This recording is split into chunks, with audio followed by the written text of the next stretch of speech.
Welcome to the Slop Farm. Enjoy the video. You start by checking versions and immediately reproducing the error so you can capture logs. This shows the exact protocol mismatch or handshake failure.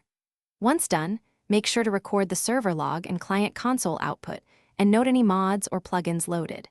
You must also confirm Java/runtime builds on host versus server requirements, because subtle JVM differences change network behavior. These steps establish whether the fault is version, mod, or runtime related and guide the next fixes. Now you isolate by running a controlled test. Start the server in vanilla mode with the same client version to see if the error persists. If it stops, re-enable mods/plugins one at a time to identify the culprit. This pinpoints incompatible handshake implementations. Make sure to verify server properties for encryption/compression thresholds and network bindings, because incorrect values can corrupt packets. Once you find the incompatible component, update or remove it, and retest to ensure the protocol flow completes successfully. Finish by applying updates and restarting.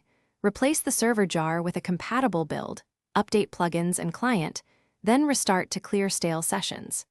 Make sure to flush any load balancer or proxy caches, and confirm firewall or NAT settings allow uninterrupted TCP and UDP flows.